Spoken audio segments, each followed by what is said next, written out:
अभ्यास क्लासेस के इस एपिसोड में आप सबों का स्वागत है। आज हम लोग वर्ग 9 के संख्या पद्धति को देखेंगे और संख्या पद्धति को ऐसे देखेंगे जैसे समझो जीरो से स्टार्ट किया हो।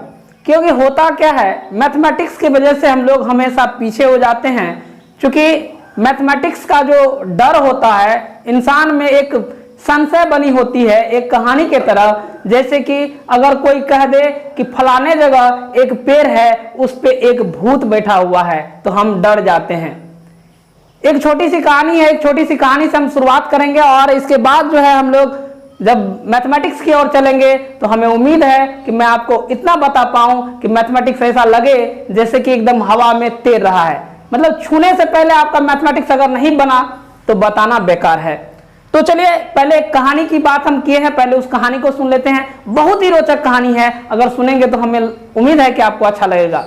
एक समय की बात है, एक छोटा सा बच्चा था और वह क्या हुआ, अपने पिताजी से मिलने के लिए जाने का प्रयास किया। लेकिन जब वो पिताजी से मिलने के लिए जा रहे थे तो उस बीच में जो है एक छोटी सी जंगल पड़ती थी और एक लोग जो है, चूंकि गांव में बहुत सारे अंधविश्वास होते हैं, उन अंधविश्वास की वजह से उन बच्चों में भी एक छोटी सी डर समा गई थी। डर कैसा, तो एक महिला, एक छोटी सी महिला ही थी। महिला को क्या हो गया, एक आप लोग जानते होंगे गांव घर में क्या होता है, भूत प्रेत का साया पड़ता है और वो तरह तरह का जो है वो क्या करने लगता है, अपने आप के शरीर को वैसा वैसा मूवमेंट करने लगता है कि शरीर में ऐसा लगता है कि डर होने लगा। तो चूंकि जब भूत एक महिला को भूत लगा, भूत लगने वाली बात थी, तो वहां पे बहुत सारे लोग जब गए तो वह बच्चा भी वहां पे गया और वहां के लोग जो है उसको इतना डरा दिया मानो उस बच्चे में दिन में भी उनमें डर हो जाए। तो वो रात में अपने पिताजी से मिलने के लिए जा रहे थे। चूंकि उन्हें कुछ पैसे की जरूरत हुई तो उनके पिताजी जहां काम करते थे उस बीच में एक जंगल पड़ता था। उनको यह कहा गया कि फलाने जगह जो पेड़ है उस पे एक भूत है और वह जो है दिन में भी टहलते रहता है। अब सोचिए एक छोटा सा बच्चा, उसको भूत का अगर बात बता दे तो बहुत सारा डर हो जाता है। तो जब वो जा रहा था, चूंकि रात की समय थी और चांदनी रात था, तो उस टाइम में जब वो वहां पे उस पेड़ से पहले पहुंचा तो वहां पे खेती का समय था और उस टाइम में धान कट रहे होते थे। तो धान जो कट रहा होता, तो धान कटने के समय में क्या होता है, लोग जो होते हैं, मतलब किसान जो होते हैं, उनके सर पे बोझा जब होता है तो वो या तो घर लेके चले आते हैं और कोई कोई क्या करते हैं, रास्ते में रख देते हैं। तो वहां जो पेड़ था, क्योंकि पेड़ के नीचे में वह क्या किया, धान के बोझा को वहीं पे छोड़ दिया। अब धान के बोझा को वहां पे तो छोड़ दिया, छोड़ने के बाद क्या हुआ, कुछ दूर जब वहां पे चांदनी रात था तो उस पेड़ के पास पहुंचा तो उसको वह बात याद आ गई जो वो लोग उनको बोले थे कि उस पेड़ के पास भूत है। वह दूर से ही देखा तो देखा, अरे बाप रे, वहां तो कुछ खड़ा है, बहुत एकदम पेड़ जैसा ऐसे खड़ा है। पहले तो पेड़ ही था, आज तो देख रहे कुछ और खड़ा है। और जब वह देखा बच्चा तो काफी डर गया था और डरने के बाद कुछ, चूंकि वह रोड था, उस रोड पे कुछ क्षण के बहुत देर तक वो खड़ा रहा। क्योंकि उन्हें पैसे की जरूरत थी, उन्हें अपने पिताजी के पास जाना भी जरूरी था, लेकिन वो करता तो करता क्या, वह थोड़ा देर वेट करते रहा। कुछ देर के बाद एक गाड़ी वहां से गुजरी। जब गाड़ी वहां से गुजरी तो उसके लाइट में जब वो देखा तो वह देखा, अरे वो तो धान का बोझा है। तो देखा वो धान का बोझा है, वह भी गाड़ी के पीछे दौड़ते दौड़ते वह भी पार कर लिया और वहां पे कोई भूत नहीं थी। सेम टू सेम मैथमेटिक्स में लोग ऐसे ही भूत अपने माइंड में पाल के रखते हैं कि मैथमेटिक्स जो होता है दुनिया में सबसे भारी होता है। मैं आपको यकीन दिलाता हूं कि मैथमेटिक्स इतने आसान है, जो आप जब बनाएंगे तो उम्मीद रखिए कि आपको लगेगा बहुत मजा आ रहा है। क्योंकि वह एक रोचक कहानी की तरह ही हमको मजा आने वाला है। तो हम लोग चलिए शुरू करते हैं कक्षा 9 को आज से। और यहाँ पे हम लोग पढ़ने जा रहे हैं संख्या पद्धति। जैसा कि मैंने वीडियो के शुरू में ही बोल दिया था कि हम लोग आज ऐसे टॉपिक को हम लोग प्रयास करेंगे पढ़ने का जो हमारे लिए जब इससे पहले अगर नहीं भी पढ़े हैं तो तब भी यह चीज हमको कोई घबराने की जरूरत नहीं है, क्योंकि हमारे लिए वो जो है वरदान साबित होने जा रहा है। तो चलिए आज हम लोग शुरू करते हैं। तो सबसे पहले कक्षा 9 में संख्या पद्धति की बात की गई है। और संख्या पद्धति क्या होता है, अर्थात संख्या से रिलेटेड होगा। और संख्या पद्धति के अंतर्गत वो सारे संख्या आएंगे जिनका हम उपयोग गणित में पैसों के गिनने में या दुनिया की कोई भी चीज करने में करते हैं। जैसे समय देखना है तो वहां पे भी गणना की बात होती है, गिनती की बात होती है। तो हम लोग आज संख्या पद्धति में बिल्कुल जीरो लेवल से शुरू करेंगे और वो जीरो लेवल क्या होगा तो वो हम लोग देख लेते हैं। डिजिट, आप लोग डिजिट सुने होंगे या इसी को अंक कहा जाता है। ये अंक क्या होता है? अगर किसी को पूछा जाए अंक क्या होता है तो हम लोग कहेंगे 1 2 3 4 dot dot dot dot dot कहां तक, इन्फिनिटी तक को अंक कहते हैं। यही ना कहेंगे बच्चों? क्या सही है ना? 1 से लेके इन्फिनिटी तक जब जाएंगे उसी को हम लोग क्या कहेंगे, अंक कहेंगे, जो कि बिल्कुल क्या है, बिल्कुल गलत है। अंक जो होते हैं वह अंक जो होता है 0 से लेकर के 0 1 2 3 4 5 6 7 8 और 9, इसको ही हम लोग डिजिट कहते हैं। याद रखिएगा। हमें उम्मीद है, मैंने आपको पहले ही कहा कि मैं इतने छोटे लेवल से चलूंगा जिसकी आप कल्पना नहीं किए होंगे, क्योंकि नंबर सिस्टम जो होता है, अगर नंबर सिस्टम को 3 से 4 महीने में पढ़े तब भी कम हो जाएगा।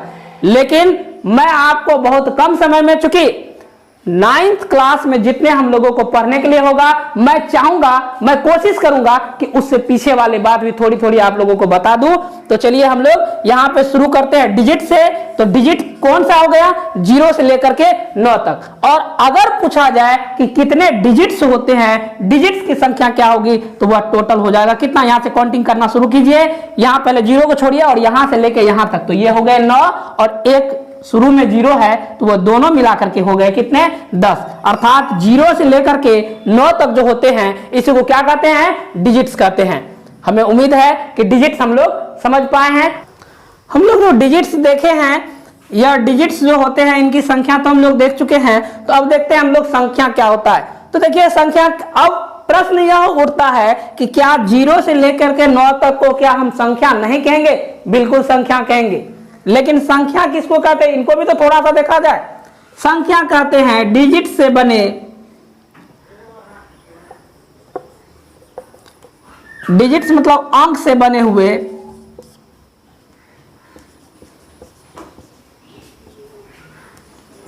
चीजों को क्या कहेंगे, तो संख्या कहते हैं।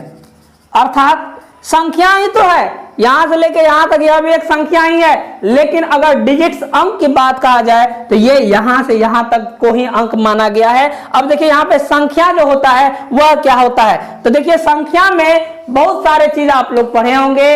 आप प्राकृत संख्या पढ़े होंगे, आप पूर्ण संख्या पढ़े होंगे, आप पूर्णांक पढ़े होंगे, आप परिमेय संख्या पढ़े होंगे, अपरिमेय संख्या पढ़े होंगे। चूंकि यह जब 9th आप लोग 9th में आए हैं तो 9th से पहले वाली चीजें को अगर आप लोग खंगाल करके देखेंगे तो वहां पे इन चीजों को हम लोगों ने क्या किया है, देख लिया है। लेकिन फिर भी घबराने की जरूरत नहीं है। जो नहीं देखे मैंने कहा था कि उनके लिए भी मैं यहाँ पे शुरू करूंगा। तो संख्या अंकों से बनी हुई चीज होगी। तो अब देखिए अंक से बनी हुई चीज क्या होगी। तो सबसे पहला टाइप्स ऑफ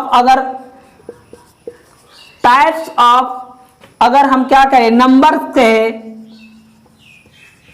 नंबर्स की बात कहें तो हम सबसे पहले जो टाइप्स पढ़ेंगे, देखिए यहाँ पे अंक से रिलेटेड भी कुछ सवाल मैं करवाऊंगा। लेकिन सबसे पहले जहां पे हमको पहुंचना है संख्या पद्धति में, अर्थात 9th में जो पढ़ना है, मैं उनकी ओर जा रहा हूं। मैंने कहा कि इनका जो है संख्या पद्धति का कोई अंत नहीं है। हम जितना पढ़े उतना वो कम है, लेकिन हम सबों को सिलेबस भी कवर करना है। लेकिन मैंने आपसे वादा किया था कि मैं इनसे बैक वाले चीजों को भी देखूंगा, तो मैं जरूर देखूंगा। लेकिन पहले हम टाइप्स ऑफ नंबर तो चलिए टाइप्स ऑफ नंबर में देखते हैं क्या होता है। टाइप्स ऑफ नंबर में सबसे पहला जो टाइप होता है उसको कहते हैं, क्या कहते हैं, प्राकृत संख्या। क्या कहते हैं, प्राकृत संख्या। अब ये प्राकृत संख्या क्या होता है, या इसी को अंग्रेजी में नेचुरल नंबर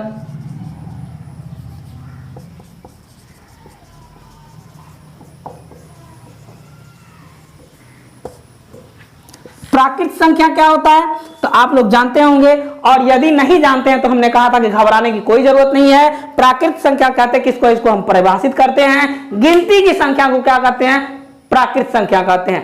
गिनती की संख्या को प्राकृत संख्या कहते हैं। तो यहां पे लिखते हैं हम लोग, गिनती की संख्या को प्राकृत संख्या कहते हैं। अब ये गिनती की संख्या क्या होता है बच्चों, हम लोग जानते होंगे कि गिनती कहां से करते हैं।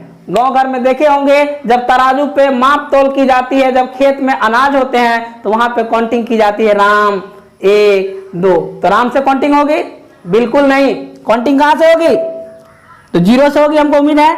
0 1 2 3 4, क्या यहां से काउंटिंग होगी ना? बिल्कुल गलत। काउंटिंग कहां से होगी? तो वह 1 से होगी। कहां से? 1 2 3 4 5, ये 0 नहीं लगाना है। कहां से काउंटिंग करना है? तो 1 2 3 4 5 डॉट डॉट डॉट कहां तक? ये इंफिनिटी तक। अब यह जो चिन्ह दिया मैंने, इनको भी हम थोड़ा सा बता दें कि इनको हम अनंत कहते हैं। अनंत का मतलब होता है असंख्य। इसी को हम लोग क्या कह सकते हैं? असंख्य कह सकते हैं। मतलब इतनी संख्या जिसको हम क्या कर सकते हैं? काउंटिंग नहीं कर सकते हैं, अर्थात 1 से लेके इंफिनिटी तक। लेकिन यहां पे एक प्रश्न उठता है कि प्राकृत संख्या में सबसे छोटी प्राकृत संख्या क्या होगी? अगर हमसे यह पूछा जाए कि सबसे छोटी प्राकृत संख्या क्या होगी, तो हम लोग अभी देखे हैं गिनती की संख्या 1 से ले 1 2 3 4 यहां से लेके डॉट डॉट डॉट इंफिनिटी तक, इसको हम क्या कहते हैं? प्राकृत संख्या कहते हैं। लेकिन जब हमसे पूछा जाए कि सबसे छोटी प्राकृत संख्या क्या होगी, तो यहां पे देखिए शुरू कहां से हुआ है? वह 1 से शुरू हुआ है। कहां से शुरू हुआ है? 1 से शुरू हुआ है, तो यह सबसे छोटी प्राकृत संख्या होगी। लेकिन जब कहा जाए कि सबसे बड़ी प्राकृत संख्या क्या होगी, तो उसको यहां से लेके कहां तक? इंफिनिटी तक। मैंने कहा था इसको, यह क्या होता है? यह असंख्य होता है जिसको हम काउंट नहीं कर सकते हैं। मतलब अगर कहा जाए तो क्या हमको इसको लिख सकते हैं? अपरिभाषित, या अनंत भी कह सकते हैं, अनंत भी कह सकते हैं। या ऑप्शन में आपको यह भी हो सकता है कि ज्ञात नहीं किया जा सकता, तो यह भी आप लोग क्या कर सकते हैं? अगर यहां पे प्रश्न ऑप्शन में यह बात दे कि ज्ञात नहीं किया जा सकता है, नहीं किया जा सकता है, अगर यह ऑप्शन में हो तो इनको भी हम लोग टिक करेंगे। यह नहीं कि अगर मान के चलिए ऑप्शन बदल दिया जाए कि सबसे बड़ी प्राकृत संख्या क्या होगी, और ऑप्शन में दे दिया जाए 2 4 5 और यहां पे दे दिया जाए 4 में नन, NON, नन, मतलब इनमें से कोई नहीं, तो बिल्कुल इसमें से यह नहीं कि इसमें सबसे बड़ी आप 5 देख रहे तो 5 को टिक कर दे।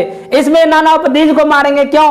क्योंकि ज्ञात नहीं किया जा सकता है, वह असंख्य होगा सबसे बड़ी प्राकृत संख्या जिसकी हम लोग काउंटिंग नहीं कर सकते। यहाँ पे प्रश्न अगर घुमा दे यह बात कि सब निम्नलिखित में से कौन से सबसे बड़ी प्राकृत संख्या होगी, अगर प्रश्न यह रहे तो इसमें अगर यहां पे मान के चलिए कि अगर 10 दे दे तो इसमें सबसे 4 ही ऑप्शन है, और इसमें कहेगी सबसे बड़ी प्राकृत संख्या क्या है, तो इसमें हो जाएगा 4 नंबर ऑप्शन। लेकिन अगर यह प्रश्न हो कि सबसे बड़ी प्राकृत संख्या क्या है, तो हम लोग यहाँ पे संशय में ना रहे, यहाँ पे ज्ञात नहीं किया जा सकता या अनंत हो तो उनको टिक करें, क्योंकि यह दोनों प्रश्न जो होते हैं आपके कंपटीशन लेवल में जरूर पूछा जाता है। अगर आप सेंट्रल टीटी दे रहे हैं, चाहे वो बिहार टीटी दे रहे हैं, चाहे वो एसएससी दे रहे हैं, चाहे वो रेलवे दे रहे हैं, चाहे वो बैंक में जा रहे हैं, अगर आप कोई भी एग्जामिनेशन दे रहे हैं तो उसमें यह प्रश्न एकदम निश्चित रूप से पूछा जाता है। इन दोनों में से एक प्रश्न निश्चित रूप से पूछा जाता है और हम लोग वहां पे क्या हो जाते हैं? कंफ्यूज हो जाते हैं। अगर यहाँ पे यह 4 ऑप्शन दिया, यहाँ पे नन दे दे तो हम लोग कंफ्यूज हो जाते हैं। क्या कंफ्यूज हो जाते हैं? हम सोचते हैं कि इसमें सबसे बड़ी संख्या तो यह है, इसको टिक कर लेते हैं, और वह सवाल जो होता है हमसे गलती हो जाता है, और गलती होने की वजह से एक अंक कट जाते हैं। क्योंकि जब वस्तुनिष्ठ प्रश्न होता है उसमें एक सही अंक होंगे तो आपको निश्चित रूप से 1 अंक दिए जाएंगे। लेकिन किसी किसी परीक्षा में अगर गलत हो गया तो किसी किसी परीक्षाओं में 0.25 मार्क्स काट लिए जाते हैं। लेकिन वो देखिए यहाँ पे कितने अच्छे कंसेप्ट है, इन कंसेप्ट को अगर हम सही तरीके से समझकर पढ़े तो हमें उम्मीद है कि गणित में हम कभी भी गलत नहीं करेंगे। तो चलिए संख्या को हम किससे सूचित करते हैं, तो यहां पे लिख लेंगे, इसे कैपिटल N दीजिएगा, इससे सूचित किया जाता है, सूचित किया जाता है।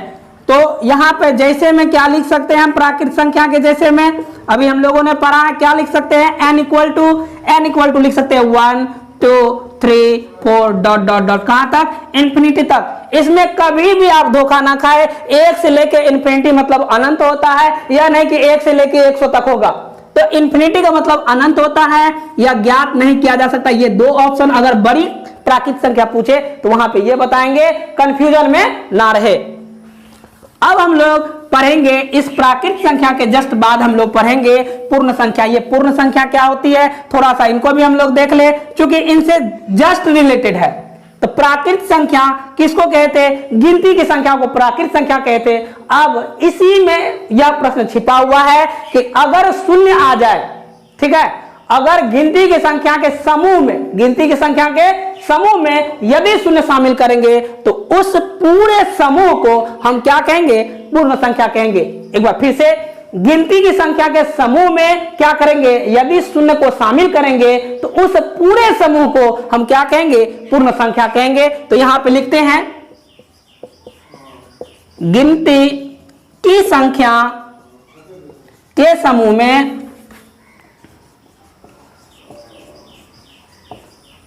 यदि शून्य शामिल किया जाए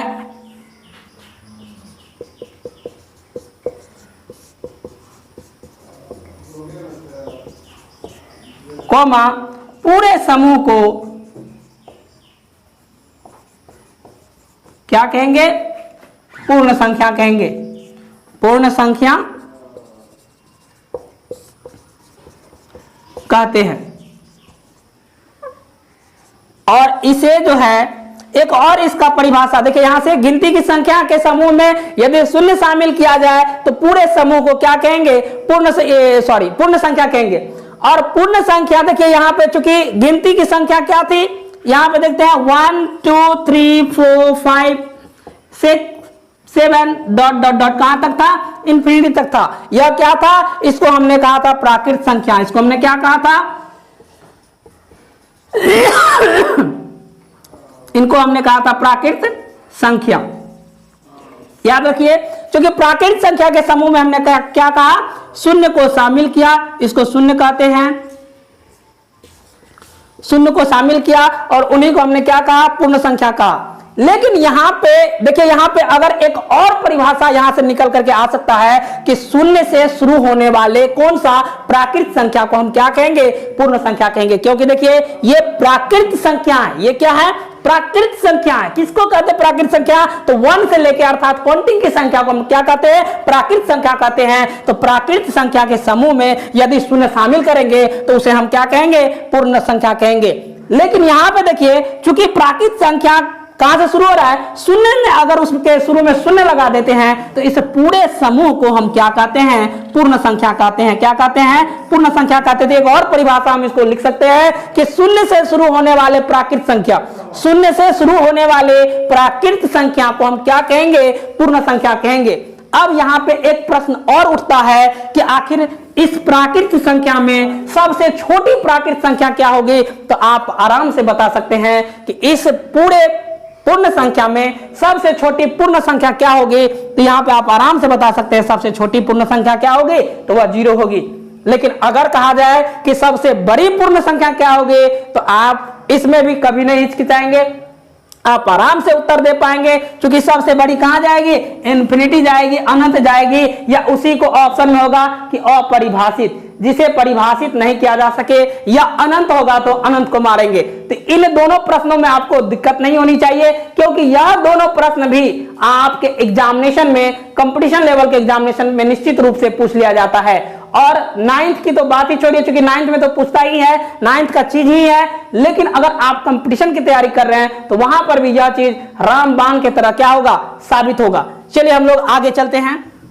हम लोग पूर्ण संख्या को देख लिए। अब देखिए यहाँ पूर्णांक क्या होता है। चूंकि हुआ क्या, संख्या पद्धति में जब गिनती की संख्या आया तो उनका एक नाम दे दिया। क्या नाम दिया, प्राकृत संख्या दिया। लेकिन कहा महोदय शून्य जब आ गया, चूंकि देखिए यहाँ पे 1 में से 1 को घटाया या शून्य हो गया, तो मैथमेटिशियन महोदय सब जो है इस पे विचार किए कि आखिर शून्य को किस में रखेंगे, तो उनको किस में रख दिया, तो इनको पूर्ण संख्या में कहा। अब इनको पूर्ण संख्या कहेंगे। इससे पहले वो पूर्ण नहीं था, वो अपूर्ण था, 0 मिला दिए तो वो पूर्ण हो गया। लेकिन एक और बात आई कि 1 में से 2 को घटा दिया गया, तो यहां पर देखा कि उनका जो रिजल्ट आया वह माइनस में आया। अब इसको कहां रखा जाए, तो वहां पर भी एक सहमति बनी कि एक ऐसी संख्या बनाई जाए जिसमें क्या हो, शून्य भी हो, गिनती की संख्या भी हो और ये ऋणात्मक संख्या भी हो, और उसको हम क्या कहेंगे, तो उनको हम पूर्णांक कहेंगे। तो चलिए हम पूर्णांक को परिभाषित करते हैं।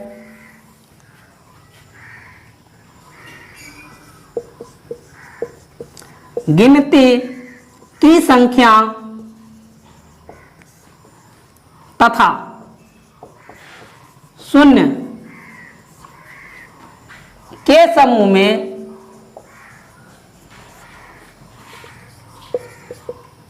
यदि ऋणात्मक संख्या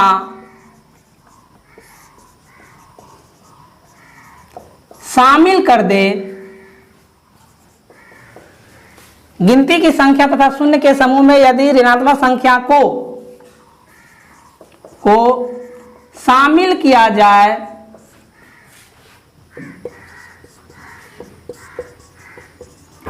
तो पूरे समूह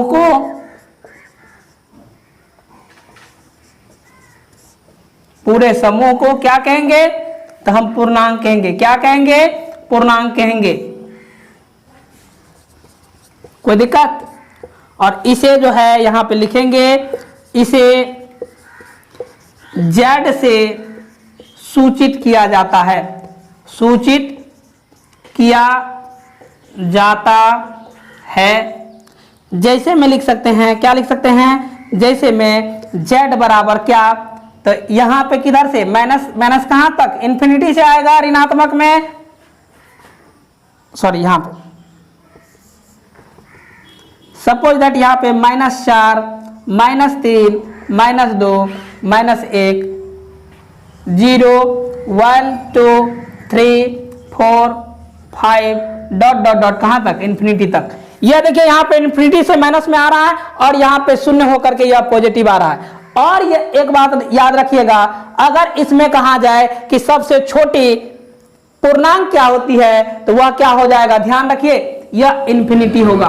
क्या होगा, इन्फिनिटी होगा, जिसकी हम गणना नहीं कर सकते। लेकिन अगर सबसे बड़ी कहा जाए तो यहां पर भी क्या होगा, इन्फिनिटी होगा। इसमें छोटी और बड़ी ज्ञात नहीं किया जा सकता, इसको याद रखिएगा।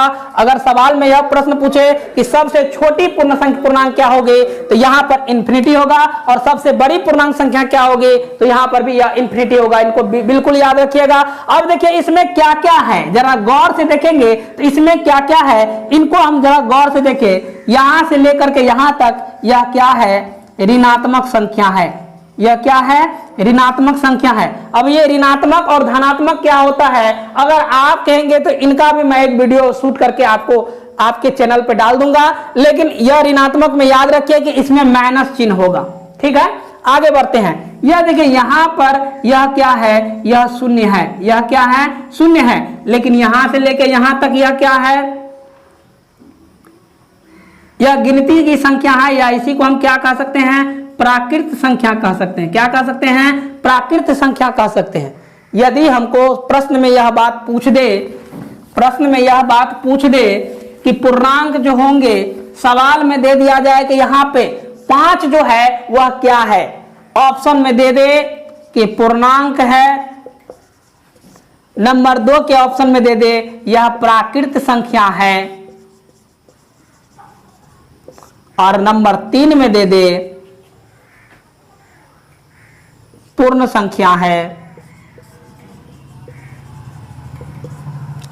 और नंबर 4 में they they none of this, none of this, या none they they, none of this. तो इसमें आप क्या मानेंगे, तो अब देखिए इसमें एक संख्या सी बन जाती है। ये 5 दिमाग में यह होता है कि यह 5 जो होती है वह गिनती की संख्या ही तो है, यह प्राकृत संख्या होगा, और हम यहां पे टिक कर देते हैं।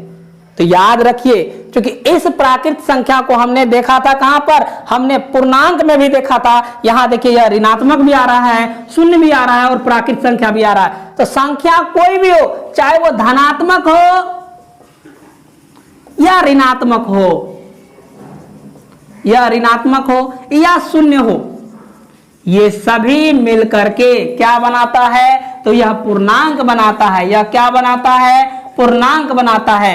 तो अब देखिए प्राकृत संख्या तो होती ही है और पूर्ण संख्या भी यह है ही, लेकिन ये दोनों किसमें समाहित है, तो ये दोनों जो है ये पूर्णांक में समाहित है। यहां पे इस प्रश्न के अनुसार हमारा जो सवाल होगा बिल्कुल गलत बन जाएगा। इसलिए याद रखें कि यहां पे पूर्णांक में हमको क्या करना है, टिक कर रहा है, और यदि पूर्णांक में हम टिक करते हैं तो हमारा सवाल बिल्कुल सही होता है। लेकिन अगर हम प्राकृत संख्या में, इस सवाल के लिए अगर हम प्राकृत संख्या में क्या करते हैं, टिक करते हैं, तो वो हम बिल्कुल गलत करते हैं और हमारा सवाल बिल्कुल ही गलत हो जाता है। इसलिए याद रखें कि पूर्णांक क्या होता है, तो यहां से देखिए ऋणात्मक, शून्य और प्राकृत संख्या जो होते हैं इसी को पूर्णांक कहते हैं। यहां से लेकर के यहां तक क्या होगा, इसी को हम लोग क्या कहेंगे, पूर्णांक कहेंगे।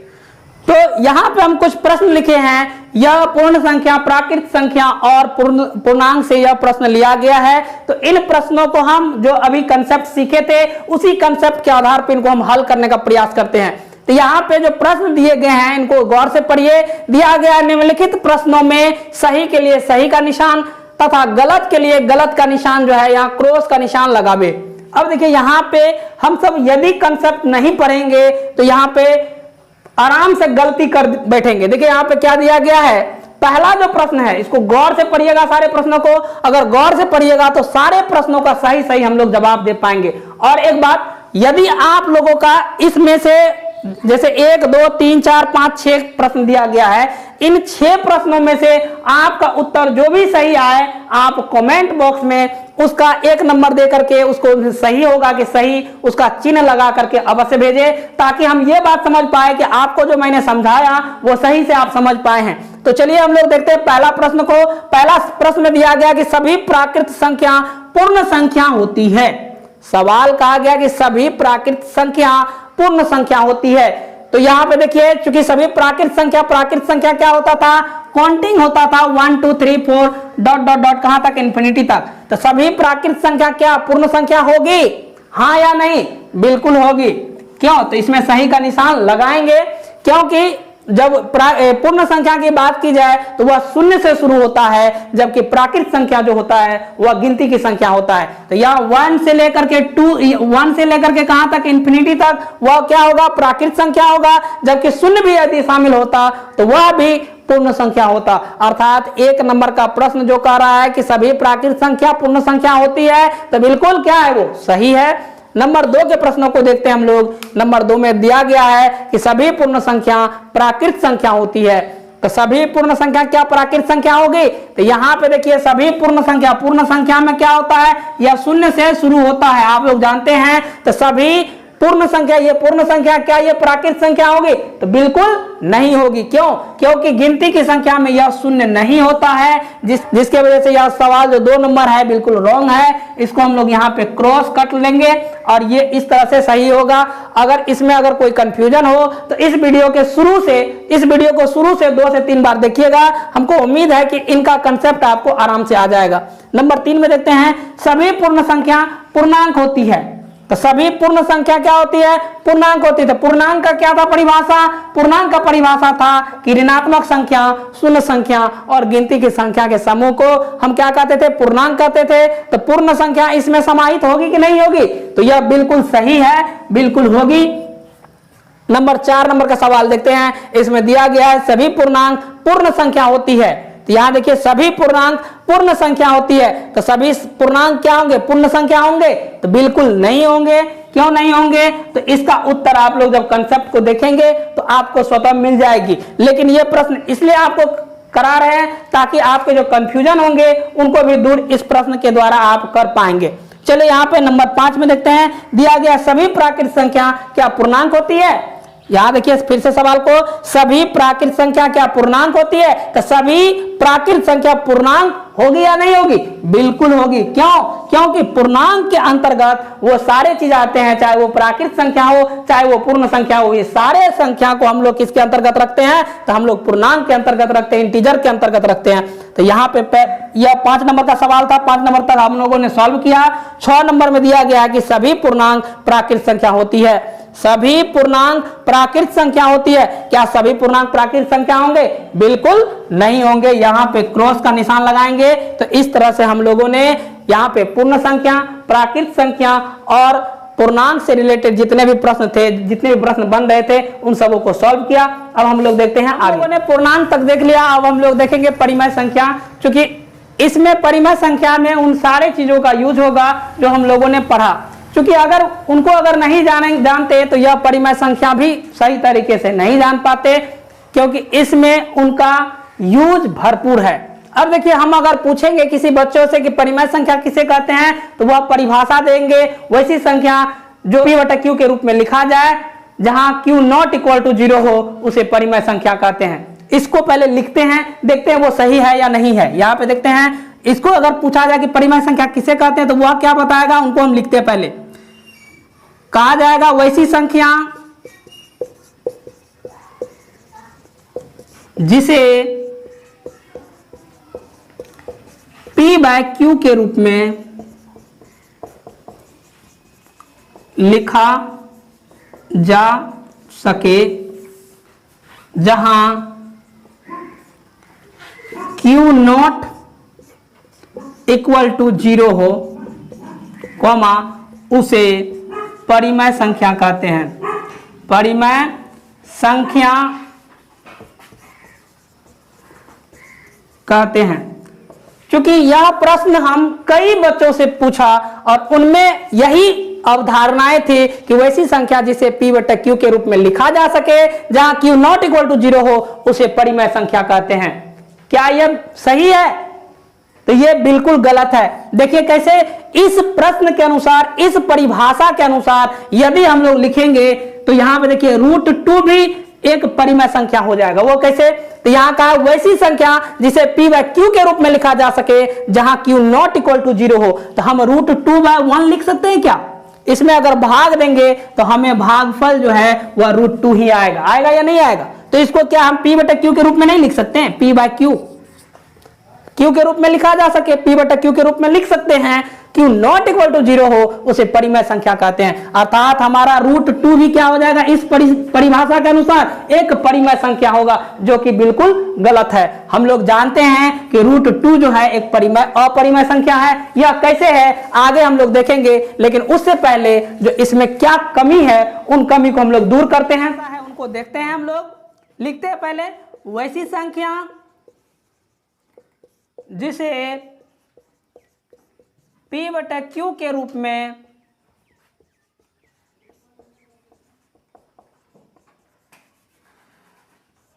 लिखा जा सके,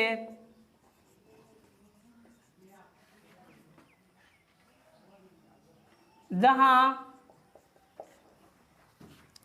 Q नॉट इक्वल टू 0 हो तथा P और Q एक क्या हो? पूर्णांक हो, कोमा, उसे क्या कहेंगे? उसे परिमेय संख्या कहते हैं।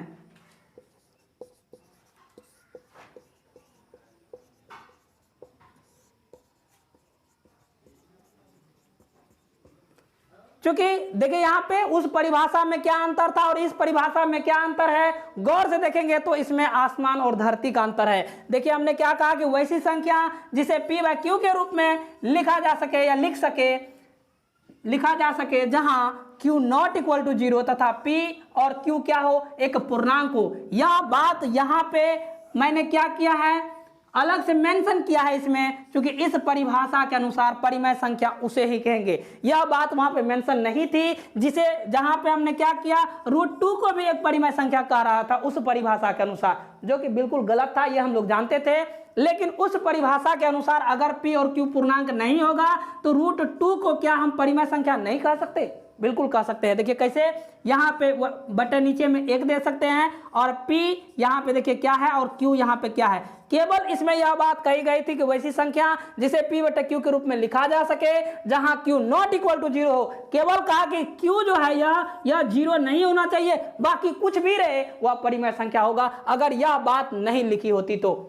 लेकिन यदि P और Q एक पूर्णांक हो यह बात लिख दिया जाए तो यह बिल्कुल स्पष्ट हो जाता है और यह परिमेय संख्या नहीं रहता है, क्योंकि √2 एक पूर्णांक नहीं है। क्योंकि पूर्णांक में जो होता है इनका जब मान आप लोग निकालिएगा तो वो दशमलव में आएगा, और दशमलव में क्या, जिनका अंत नहीं होता है, ऐसा मान जो हमेशा क्या हो जाता है, अनंत तक जो है वो बढ़ते रह जाता है, उसका पूरी तरह से वह जो है उनको अगर उनका मान निकालते तो वो कटता नहीं है। तो उस स्थिति में यह जो है यह परिमेय नहीं, यह अपरिमेय हो जाता है। और यह अपरिमेय क्या होता है, जब आगे हम लोग इस वीडियो के जस्ट बाद हम लोग जब पढ़ेंगे तो उनको बहुत अच्छी तरीके से समझेंगे, क्योंकि संख्या पद्धति में 9th क्लास में अपरिमेय का ही उपयोग दिया गया है। जब वहाँ पे हम लोग घातांक करनी को देखेंगे, खास करके करनी को, चूंकि उनका यहाँ पे बहुत ज़्यादा इस्तेमाल किया गया है। तो हम लोग यहाँ पे परिमेय संख्या को समझ लिए हैं, और इसका जैसे में अगर हम लिखना चाहे तो ऐसे लिख सकते हैं। जैसे में क्या होगा, जैसे में 1/2, 1/3, 5, 7, 2, 4 ... इन्फिनिटी। अब एक प्रश्न बनता है कि क्या 0 एक परिमेय संख्या है। यह प्रश्न जो है कई सारे एग्जामिनेशन में, जब आप बैंक में एग्जाम दे रहे हैं, चाहे वो रेलवे का एग्जामिनेशन दे रहे हैं, चाहे वो सेंट्रल टीटी का या बिहार टीटी का एग्जामिनेशन दे रहे हैं, कहीं पर भी आप एग्जामिनेशन देते हैं तो वहाँ पे यह प्रश्न बन के आ जाता है और वहाँ पे हम कंफ्यूज हो जाते हैं। सवाल में यह बात हम पढ़ते हैं कि वैसी संख्या जिसे P/Q के रूप में लिखा जा सके जहाँ Q ≠ 0 हो। जैसे ही यह बात दिमाग में आता है कि अरे वाह, Q ≠ 0 की बात कही गई थी और यह जो है इसके अनुसार, तो यह परिमेय संख्या नहीं होगा, जो कि बिल्कुल गलत है। देखिए क्यों, क्योंकि अगर हम 0/0 करें तो इनका मान इन्फिनिटी आ जाएगा, अनंत आ जाएगा। लेकिन अगर 0/1 करें तो इनका मान जो है हमें क्या आ जाएगा, 0 ही आएगा। तो क्या हम यहाँ पे 0/1 लिख सकते हैं? यहाँ देखिए P/Q, हमें सिर्फ यह कहा गया था, इस परिभाषा में केवल यह कहा गया था कि Q जो है वो 0 के बराबर नहीं हो, P 0 के बराबर हो सकता है, क्योंकि इसमें यह बात मेंशन नहीं की गई है। इसको गौर से अगर पढ़ेंगे तो यह बात मेंशन नहीं की गई है कि P जो है वह 0 के बराबर नहीं होनी चाहिए। तो इनको देखते हैं यहाँ पे फिर से परिभाषा को, वैसी संख्या जिसे P/Q के रूप में लिखा जा सके जहां Q ≠ 0, सिर्फ Q ≠ 0 की बात कही गई है, अर्थात Q 0 के बराबर नहीं होनी चाहिए, P 0 के बराबर हो, उससे उसको कोई फर्क नहीं पड़ता है। तो यहाँ पे 0/1 हम इसको यहाँ पे लिख सकते हैं, और इसको जब भाग देंगे तो यह 0 हो जाएगा, अर्थात 0 भी एक क्या है, परिमेय संख्या। क्या है या नहीं है? बिल्कुल है। तो आज हम लोग, हमें उम्मीद है कि आज हम लोग परिमेय संख्या को समझ लिए हैं। कल वाले यानी नेक्स्ट वाले वीडियो में हम लोग देखेंगे कि अपरिमेय संख्या किसे कहते हैं। तब तक के लिए हम लोग लेते हैं विदा।